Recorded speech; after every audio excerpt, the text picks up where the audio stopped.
Morning news కి స్వాగతం. ప్రేక్షకులందరికీ బక్రీద్ శుభాకాంక్షలు. పత్రికల్లోని ముఖ్యాంశాలు చూద్దాం. కంచన్జంగా ఎక్స్ప్రెస్ ను ఢీకొట్టిన గూడ్స్, 15 మంది మృతి, 60 మందికి గాయాలు. మృతుల్లో 3 రైల్వే సిబ్బంది. బెంగాల్లోని డార్జిలింగ్ జిల్లాలో ప్రమాదం. రెడ్ సిగ్నల్ ను పట్టించుకోకుండా ముందుకు వెళ్లిన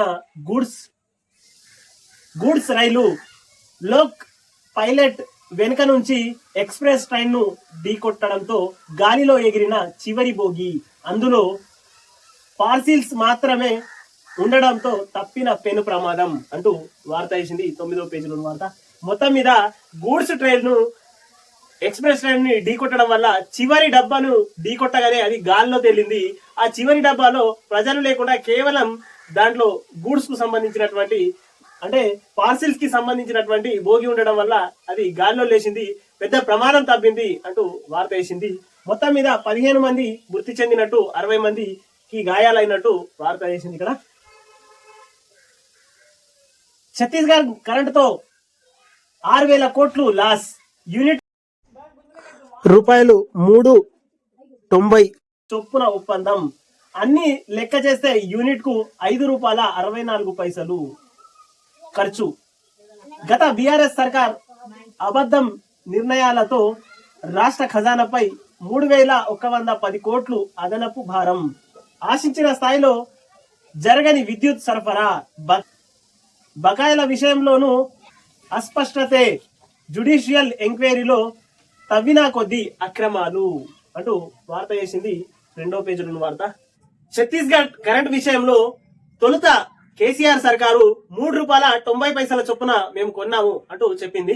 అసలు ఎంక్వైరీ చేసే తర్వాత ₹5.64 ఖర్చు వస్తుంది. ఇక్కడ మొత్తం మీద గత ప్రభుత్వం మొత్తం అబద్ధాలే చెప్పింది. అబద్ధపు ప్రభుత్వం మొత్తం కంప్లీట్ గా అబద్ధాలే చెప్పింది అంటూ గత సర్కారు అసంబద్ధ నిర్ణయాలతో రాష్ట్ర ఖజానాపై 3,110 కోట్ల అదనపు భారం పడింది. మొత్తం మీద ఆశించిన స్థాయిలో జరగని విద్యుత్ సరఫరా. అప్పుడు మనం ఆశించినంత స్థాయిలో కూడా అప్పుడు విద్యుత్ సరఫరా జరగలేదు. అప్పుడు 24 గంటల కరెంట్ అన్నాడు కానీ వాస్తవానికి 24 గంటల కరెంట్ కూడా అప్పుడు ఇవ్వలేదు. కేవలం 9 లేదా 12 గంటల మాత్రమే కరెంట్ ఇచ్చిండు. బకాయిల విషయంలోనూ అస్పష్టత 100% కనబడ్డది. అక్కడ జ్యుడిషియల్ ఎంక్వైరీలో తవ్విన కొద్దిగా అక్రమాలు బయటకు వస్తున్నాయి. ఏ విషయంలోనైనా కాక స్కీమ్ అని పెట్టిండు, మొత్తం స్కామ్లే. ఏ స్కీమ్ లో కూడా ఏళ్ళు పెట్టినా అది స్కామ్ లేకుండా కాలేదు అంటూ చెప్పింది ఒకటి, జరిగింది మరొకటి. ఛత్తీస్గఢ్ నుంచి తెలంగాణ ఇప్పటి వరకు 17,996 మిలియన్ యూనిట్ల కరెంటు కొన్నది. ఇందుకోసం ఇప్పటి వరకు ₹7,719 కోట్లు చెల్లింపులు చేసింది. ఛత్తీస్గఢ్ కు ఇంకా ₹1,081 కోట్ల బకాయిలు చెల్లించాల్సి ఉందని తెలంగాణ సర్కారు లెక్క తేల్చింది. దీనికి తోడు ట్రాన్స్మిషన్ లైన్మెన్ల ఛార్జీలు ₹13,062 కోట్లు. ఇవన్నీ లెక్కిస్తే ఒక్కో యూనిట్ ఖర్చు ₹5.64 చేరింది. ఈ 3 అంచనాలను చూసిన రాష్ట్ర ఖజానా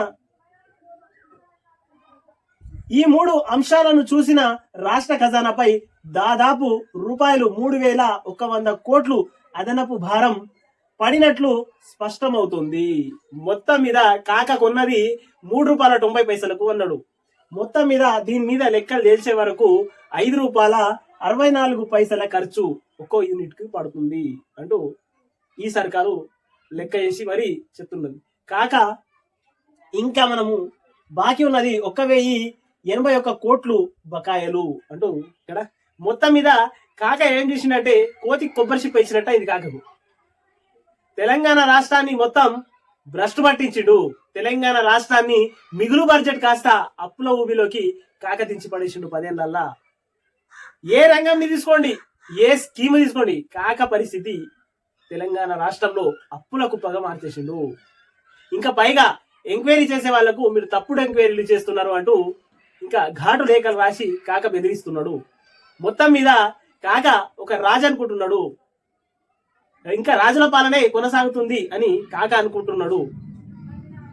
మీ ఎంక్వైరీ తప్పు, మీరే తప్పు, మీ ఎంక్వైరీ నుంచి మీరు తప్పుకోండి అంటూ డైరెక్ట్ కాక లేఖలోనే రాసిండు. ఇది 2వ పేజీలోని వార్త. ఖైరతాబాద్ గణేష్ ఈసారి 70 అడుగులు, విగ్రహ తయారీకి కర్ర పూజ పూర్తి అంటూ 2వ పేజీలోని వార్త. ఇది సన్నాల సాగుకు రైతుల మొగ్గు, రాష్ట్ర వ్యాప్తంగా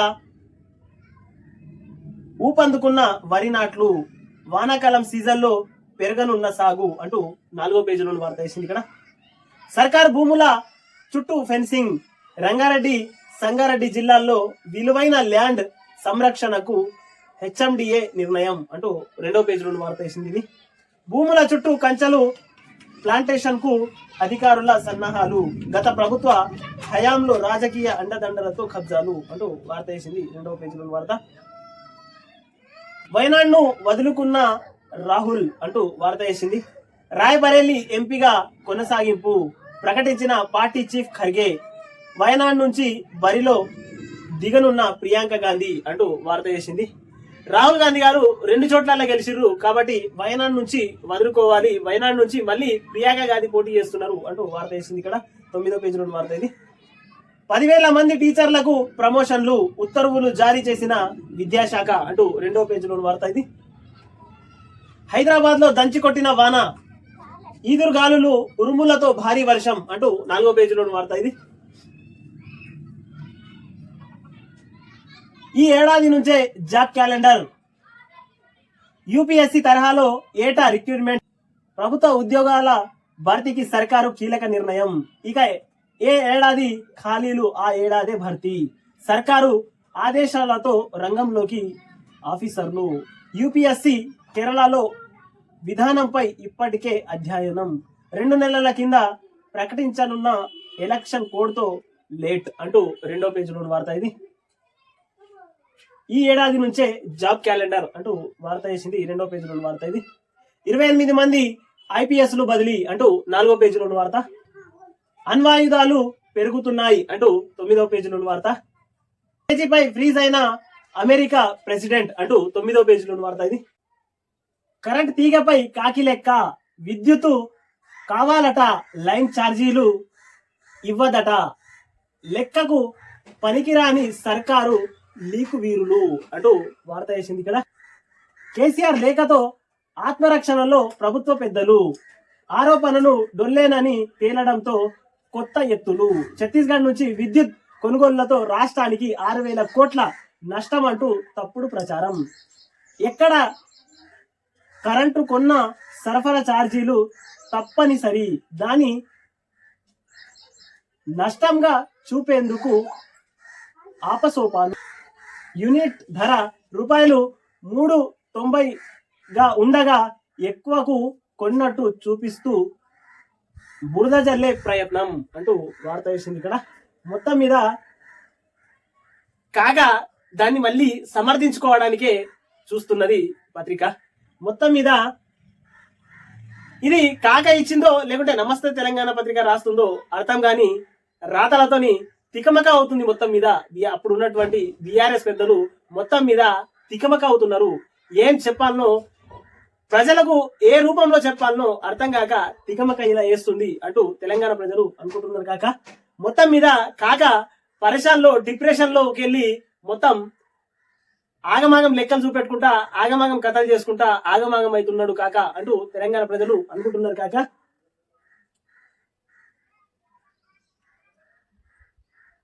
జాబ్ క్యాలెండర్ జాడేది, నిరుద్యోగ హామీల అమలేది, 2 లక్షల ఉద్యోగాల భర్తీ ఏమైంది అంటూ హరీష్ రావు కాక అడుగుతున్నారు. మొత్తం మీద ఈరోజు వెలుగు పత్రికల్లో ప్రతి సంవత్సరం జాబ్ క్యాలెండర్ వేస్తాం అంటూ క్లియర్ గా ఇచ్చిండు. ఇక్కడనేమో హరీష్ రావు కాక ఏది అంటూ అడుగుతున్నాడు. గ్రూప్స్ పరీక్షలపై ఒత్తిడి తెండి అంటూ 3వ పేజీలో వార్త. ఇక్కడ బీఆర్ఎస్ పార్లమెంటరీ పార్టీ నేతగా సురేష్ రెడ్డి అంటూ వార్త వేసింది. ఇక్కడ నియమించిన కేసీఆర్ కృతజ్ఞతలు చెప్పిన కేఆర్ ఉభయ సభల సెక్రటరీ జనరల్ కు అధికార లేఖ అంటూ వార్త వేసింది ఇక్కడ. మొత్తం మీద బీఆర్ఎస్ పార్లమెంటరీ పార్టీ నేతగా కేఆర్ సురేష్ రెడ్డిని నియమిస్తూ అధికారిక లేఖను అందజేస్తున్న బీఆర్ఎస్ అధినేత కేసీఆర్. చిత్రంలో ఎంపీ దేవకొండ దామోదర్ రావు అంటూ వార్త వేసింది ఇక్కడ. నామినేట్ పోస్టుల్లో ప్రతిష్టంభన అంటూ వార్త వేసింది ఇక్కడ. అనర్హులకు ఇచ్చారంటూ కాంగ్రెస్ నాయకుల నుంచి ఫిర్యాదు. పనితీరును బట్టి ఇవ్వాలని అధిష్టానం ప్రకటించిన జాబితాల్లో మార్పులు. తాను గ్రీన్ సిగ్నల్ ఇచ్చాకే జీవోలు ఇవ్వాలంటూ దీపదాస్ మెలిక అంటూ వార్త వేసింది ఇక్కడ. బెంగాల్లో రైలు ప్రమాదం అంటూ 8వ పేజీలోని వార్త ఇది. నీట్ గా టీచింగ్ అంటూ వార్త వేసింది ఇక్కడ. ఎన్డీఏ పాలిత రాష్ట్రాలలో అక్రమాల డోంకా అంటూ వార్త వేసింది 8వ పేజీలోని వార్త ఇది. కేంద్రం తీరు దారుణం అంటూ వార్త వేసింది 8వ పేజీలోని వార్త. నీట్ పై వీడని పీఠముడి అంటూ 8వ పేజీలోని వార్త ఇది. 9 ఏళ్ల కష్టం ఫ్యాక్స్ కాన్ అంటూ 2వ పేజీలోని వార్త. 6 నెలల్లో 3వసారి రాష్ట్రంలో ఐపీఎస్ ల బదిలీ, 28కి స్థానచలనం అంటూ వార్త వేసింది 10వ పేజీలోని వార్త ఇది. K9 టీవీని సబ్స్క్రైబ్ చేయండి, షేర్ చేయండి, కామెంట్లు పెట్టండి.